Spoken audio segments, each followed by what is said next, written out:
pour ce tutoriel, nous avons besoin de Hyper-V qui est disponible avec Windows 8.1 Pro et d'un fichier image Windows. Dans notre cas, ça sera Windows Server 2012 R2. Une fois que Hyper-V a été installé, on lance le gestionnaire Hyper-V et on se retrouve sur cette interface là. Alors, avant de créer la machine virtuelle, il faut ajouter des cartes réseau appelées switch ou commutateur. Selon les besoins, il faut soit un switch privé, soit un switch externe. On va commencer avec un switch externe. Donc ce type de switch permet de raccorder une machine virtuelle à un réseau physique. Donc pour ce faire, il faut à droite dans le menu cliquer dans gestionnaire de commutateur virtuel. Donc on veut un commutateur de type externe. Donc nous allons créer le commutateur externe. On va le nommer tout simplement switch externe. Donc ici il faut choisir sa carte réseau. Donc généralement on n'en a qu'une seule. On clique sur appliquer. Oui. Bien. Une fois que l'installation a été complétée, on clique sur OK. Et maintenant, on va pouvoir créer notre ordinateur virtuel. Donc, toujours à droite, nouveau ordinateur virtuel.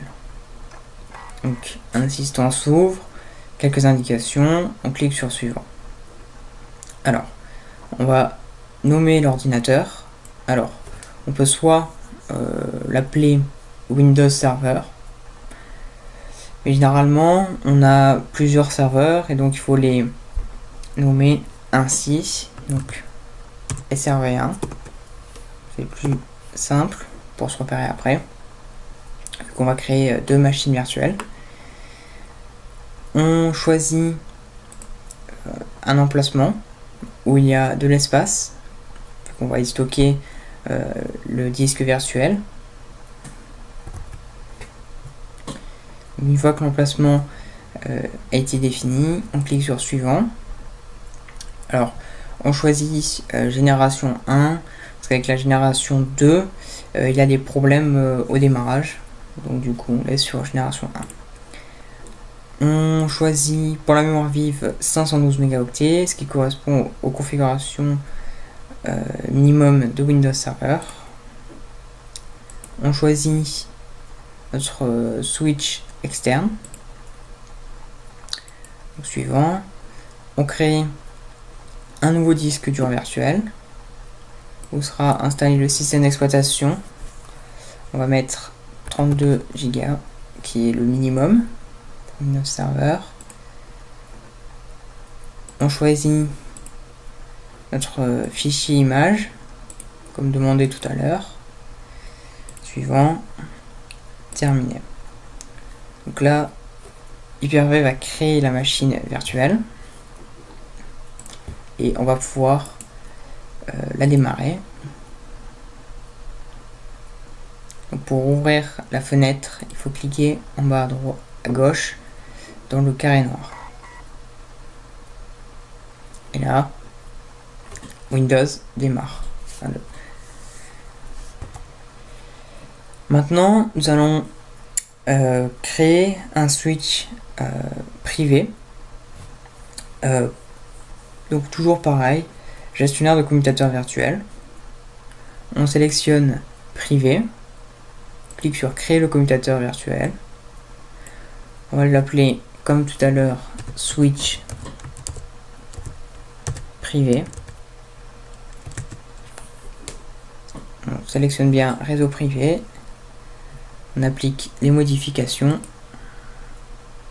Puis sur OK. Maintenant, nous allons créer une deuxième machine virtuelle. Donc, toujours à droite, nouveau, ordinateur virtuel.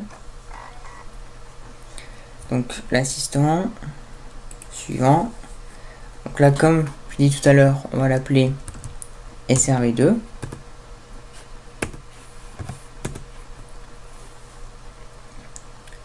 On choisit l'emplacement. Voilà, donc une fois l'emplacement sélectionné, on clique sur suivant. On choisit génération 1 comme tout à l'heure, 512 mégaoctets.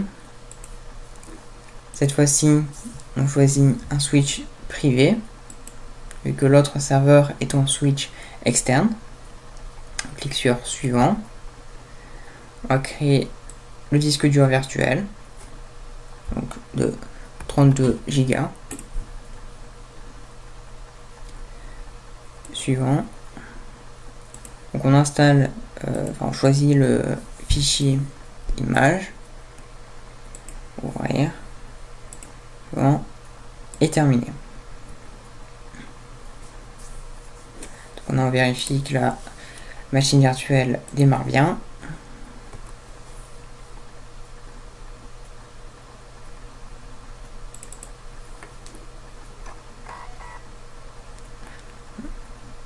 Et là on voit Windows qui boot.